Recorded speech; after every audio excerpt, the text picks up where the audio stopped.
전도서는 계속해서 인간의 유한함, 특별히 지혜자든지 우매자든지 상관없이 모두 헤벨의 영역, 즉 헛됨의 영역 앞에 서 있는 인간과 마주하게 됩니다.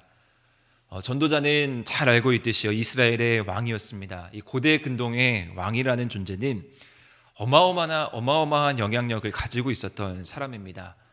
영향력뿐 아니라 마치 그때 당시 왕은 신과 같은 존재였기 때문에 모든 것을 자신의 뜻대로 행할 수 있었던 사람입니다.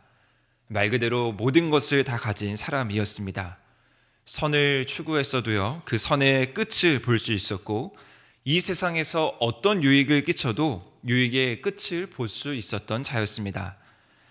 그런데 그가 결국 깨달은 것은 선과 악의 선택의 문제가 아니라 선으로만, 유익으로만 가득 채우면 내 인생이 완전해지고 풍성해질 거라고 생각했는데 그것이 오산이었던 것입니다. 그래서 전도자는 계속해서 무엇을 이야기하냐면요, 헤벨을 외치고 있습니다. 이러한 인간의 한계 속에서 인간이 주목할 것은 자연스럽게 그 한계와 반대되는 영원함으로 눈을 돌릴 수밖에 없고요, 자연스럽게 영원하신 하나님을 떠올리면서 하나님의 절대 주권을 바라볼 수밖에 없습니다. 오늘 본문도 그렇게 인간의 유한함에 직면한 이 전도자는 절망적으로 자신의 신세를 한탄하면서 시작하고 있습니다. 내가 해 아래서 불행한 일이 있는 것을 보았는데 그것이 사람의 마음을 무겁게 한다라는 것입니다.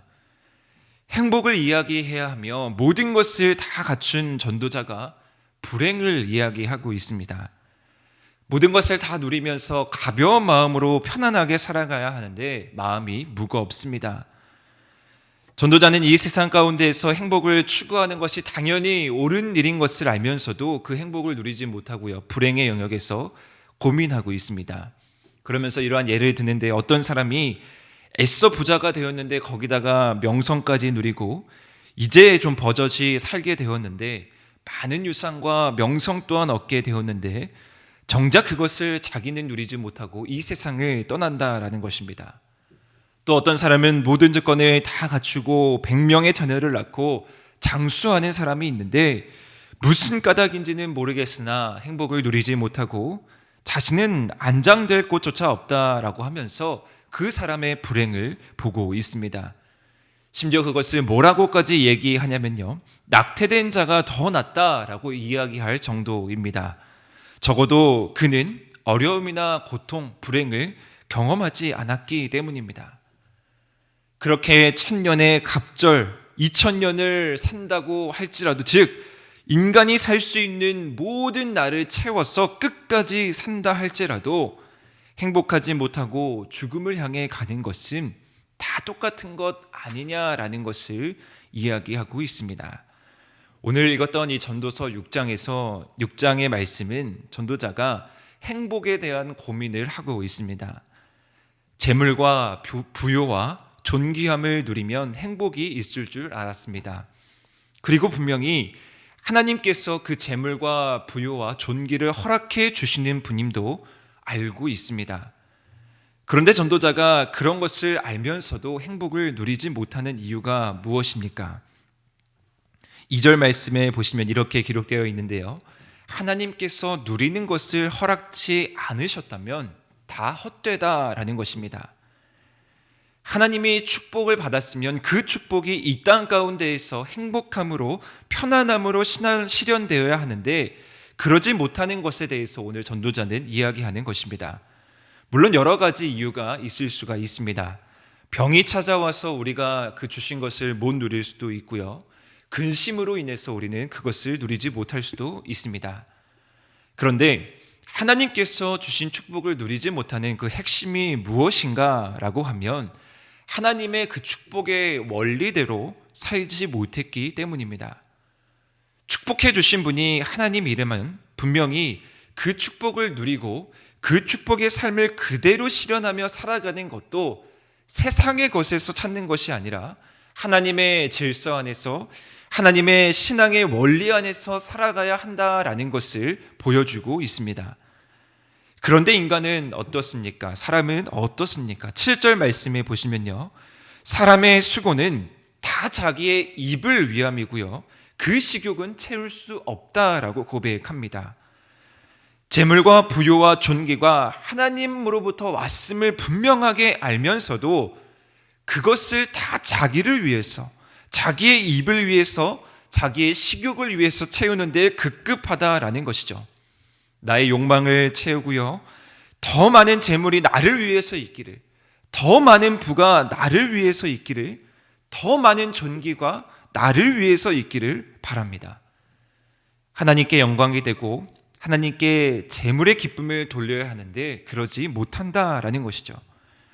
그렇기 때문에 지혜자든지 우매자든지 나은 것이 하나도 없다라는 결론에 이르게 됩니다.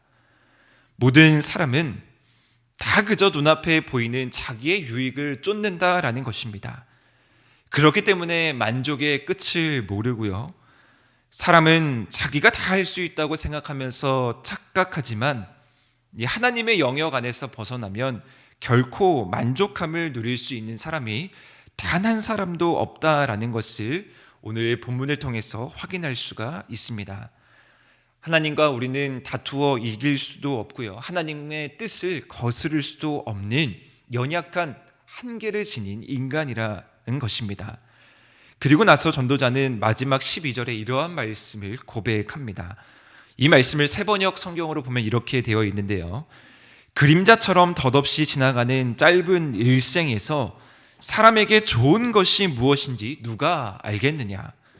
사람이 죽은 후에 세상에서 일어날 일을 누가 그에게 말해줄 수 있겠느냐? 이렇게 세번역 성경에 기록되어 있습니다. 누가 그것을 알려주고 누가 그것을 말해줄 수 있겠습니까? 하나님 외에는 없습니다.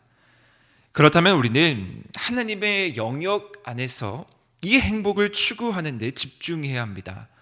우리에게 재물과 부유와 존귀를 허락해 주셨다면 그것이 분명히 하나님께서 주시는 축복인 줄 알고 우리는 하나님 안에서 어떻게 이것을 누리며 살아갈 수 있을지를 고민해야 합니다.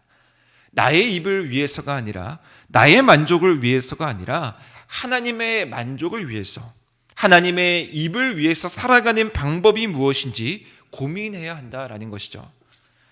예수님께서도 분명히 말씀하셨습니다. 팔복 말씀에 보시면 심령이 가난한 자가 행복합니다라고 말씀하십니다. 여기서 말하는 심령이 가난하다라는 것은 물질적인 가난함을 이야기하는 것이 아닙니다.